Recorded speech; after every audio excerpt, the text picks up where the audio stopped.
Welcome. This is David Bowles, Human Meme.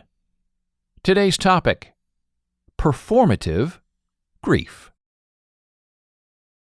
We perform many rituals throughout the days of our lives. Rituals are taught and learned and then performed. The performance of the ritual allows for the proper community expression of the ritual, to satisfy the need to know that others around you share the same values as you. However, what happens when those rituals are not properly taught, not properly embedded in the person? Well, what happens is this. The ritual is inauthentic and unreal. The ritual is performed, but not felt or executed. The arc is lost. The reception is befuddled. Meaning is undefined. The after effect of a failed ritual is confusion, concern, and abandonment. Well, my human meme friend, when I was perhaps 5 years old, my longtime babysitter died. She was very kind, loving, extremely old, and she died of natural causes. However, at that age and experience, I really didn't know any of that. I didn't know what death meant. I didn't understand what a funeral was, or a casket viewing, or even really what the purpose of a church was in the event of a death. I was 5 years old. And when we arrived at the church for the viewing of my babysitter's body, the dead body, I still wasn't really told or taught what was happening. I didn't have a definition of dead, or what to expect from a dead body, or if she was sleeping, or why I was even in that empty church.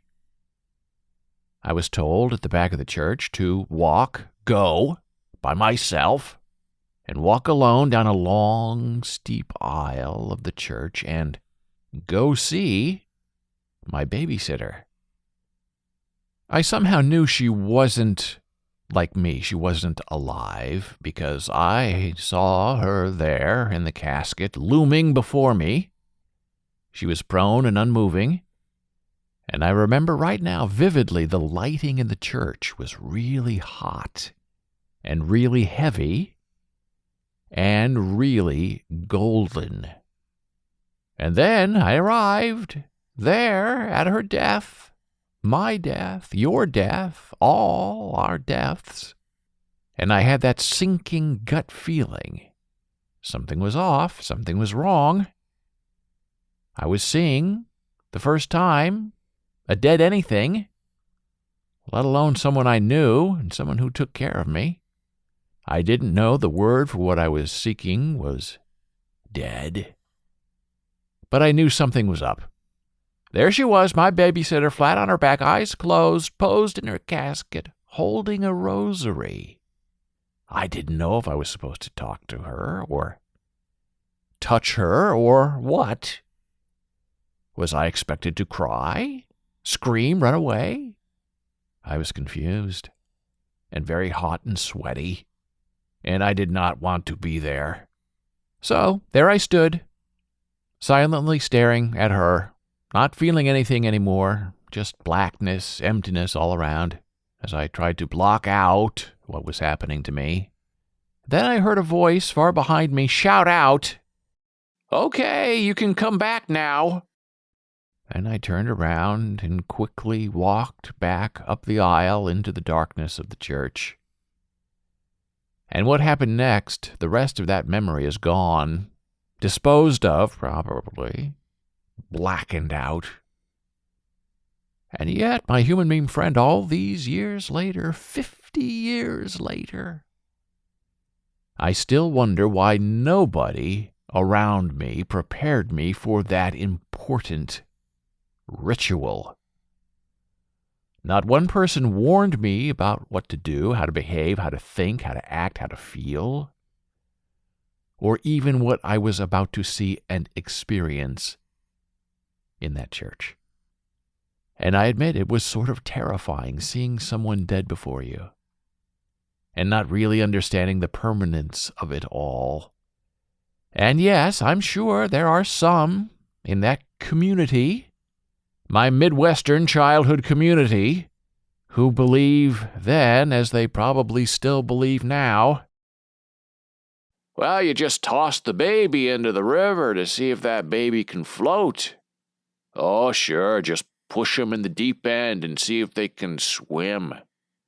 Oh, hey, oops, there's no preparation for a dead body. So just go see one, get it over with. Everybody dies. No big deal.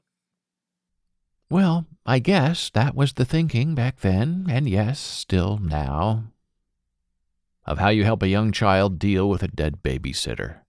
Just push him in, see what happens. I don't think we even attended the funeral for my dead babysitter, which would have been the next logical step in the ritual process. We went to see the dead body, that was it. And I tell you, that is just so wrong to have that mindset of dumping innocent children into new experiences. And yes, death is a big deal, even though everybody's doing it.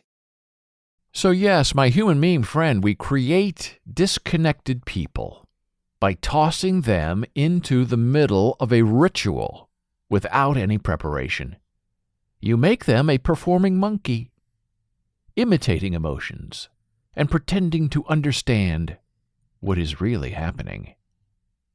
And those ritual preparations are not just about death, but about births and friendships and schooling and marriages and relationships and everything else it takes to be a connected human being.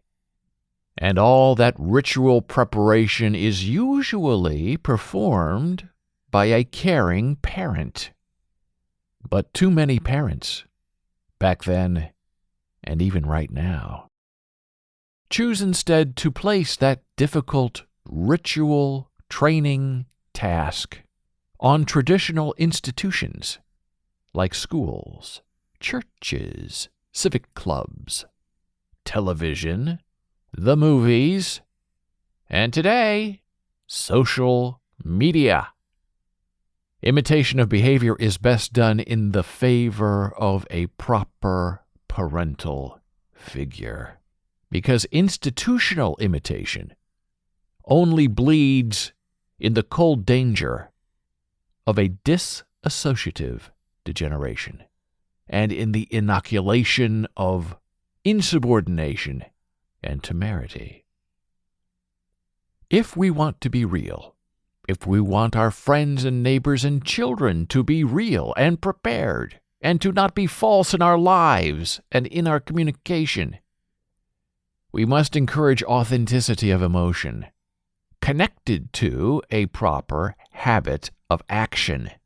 You teach, you inform, you demonstrate, you reinforce, you help the person then do all of that on their own.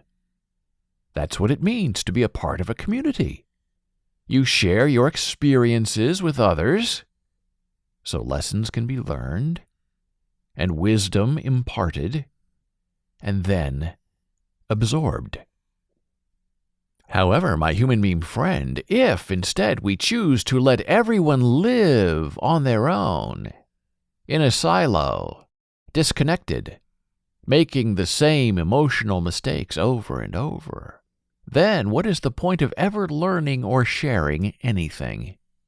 There has to be some method and a purpose for the ritual, or it is no longer a ritual. It is merely just a disconnected performance that means nothing to the observer, the object, or the creator. All empty grieving is a disconnected moment in time that withers from real suffering, healing, honesty, and resolution. If we choose to create and then try to live in a world of disconnected people, then our rituals and our moments together and our celebrations and our grieving all become meaningless to us without definition of the imperative. And let's make no mistake about this. Performative people are dangerous. Performative people want for nothing but their own suffering. Performative people are empty and false and suffer from disrecognition of others. But they, them, the performative people, cannot sense any of that through the veil of their own damaged ego. Performative people don't know the difference between love, grief, and death. Performative people do not care about the reason of community or the feeling of belonging. Performative people are always providing what they think other people need, and not what is really meant. Performative people are expected to show emotion they do not own, understand, heal, or conceal. Performative people are false and unrevealing and cold. Performative people are discomforted by a reality they do not understand. Performative people do not deserve your scorn or your pity, but they can never earn your understanding. Performative people can only offer you and the world and even themselves one single thing: their grief. Thank you for listening. Be a human meme.